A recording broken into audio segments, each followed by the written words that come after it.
Yes, that's the moon out there, in case you care. Hey guys, Michael J. Crawford here.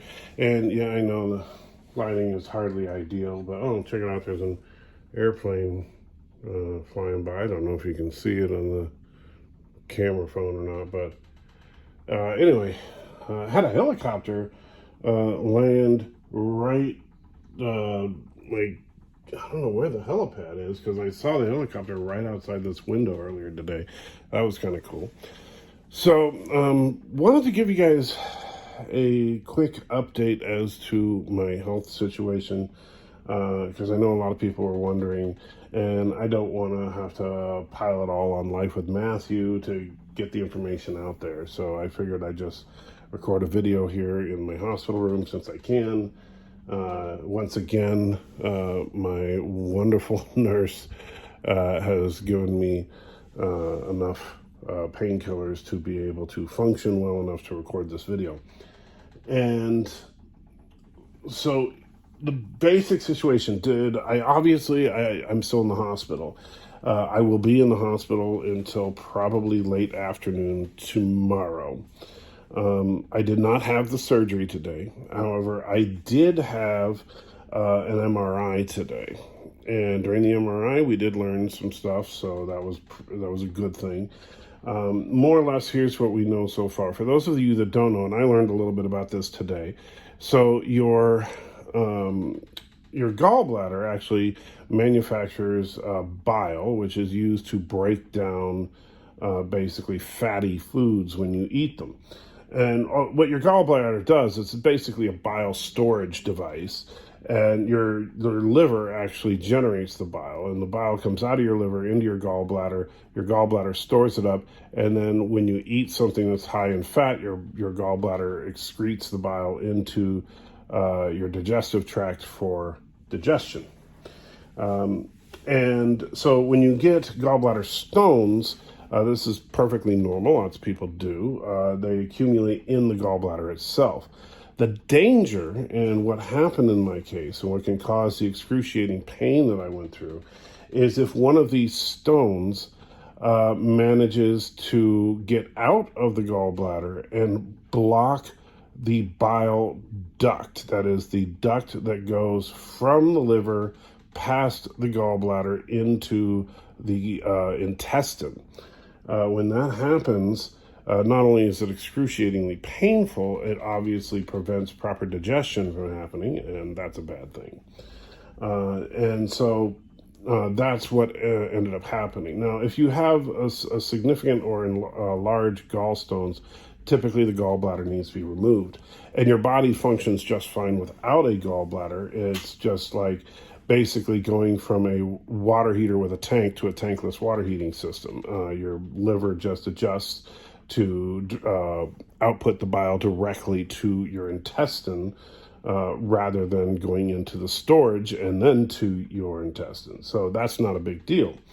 What is a big deal, however, is if you get these gallstones blocking the bile, which is what happened and why I was in a whole lot of pain the last couple of days. Well, so they did this MRI and they did find, fortunately for me, that this gallstone that had blocked the pathway had in fact cleared the pathway. And so I passed it, as they like to say. It went into the intestine. And so at that point, that problem is kind of self-resolved, which is good, because if it hadn't, what they would need to do is do a secondary procedure before they could do the surgery, where they would go in through the mouth, down the esophagus, through the stomach, into the intestine, and then to where the bile duct is, and manually remove the obstruction. That sounds horrible, and the doctor said it's not a particularly pleasant procedure. So I'm glad that that was avoided. However, the gallbladder still needs to go because it is like chock full of stones, and so basically it's just a matter of time for that before that happens again. So the surgery to remove the gallbladder is going to happen tomorrow at approximately noon Central Standard Time, and then hopefully, if all goes well, textbook perfect and I wake up on time and all that, then Mrs. Antichecker will be taking me home tomorrow afternoon. So with all that being said, a couple of things I do need to say.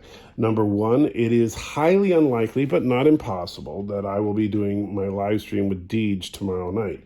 I know that last Wednesday night, Deej and I experimented with doing a Wednesday night live stream just as kind of, to get differing perspectives on nerdy topics, and particularly Loki and just whatever comes up for the week.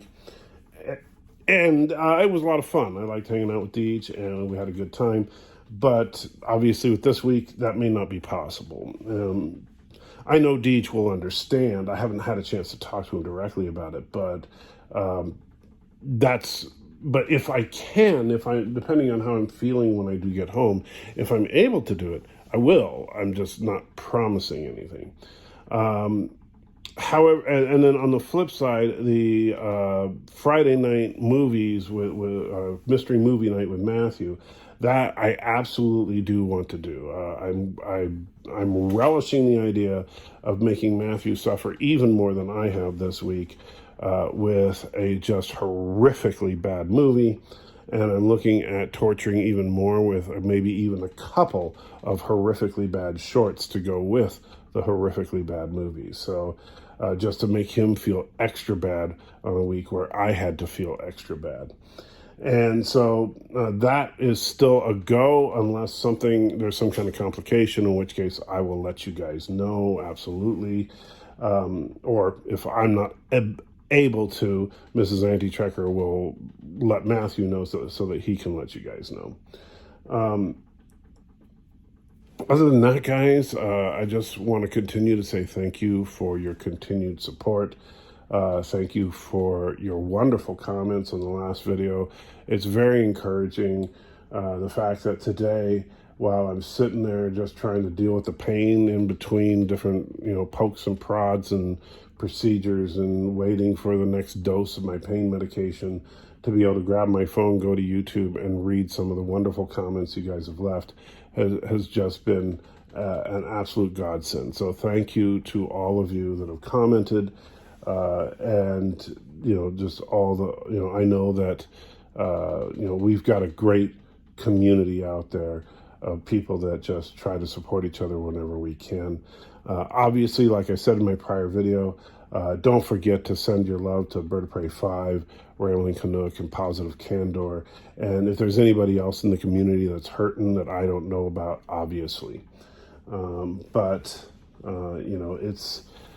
It's one of those things that, man, it sucks to be going through this, but, once we're on the other side of this, hopefully we'll be able to look back on it and just laugh about how, wow, we all really thought that there was no way it could get worse in 2020, right?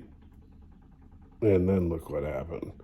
So it's like, I swear, it was like, oh, 2020, not so bad. And God said, here, hold my beer. That's what happened. Anyway, I've had enough making videos looking like the Geico caveman, so I'm going to call it a night, guys. And hopefully I will see you guys tomorrow with combed hair and, not looking quite like this. Take care.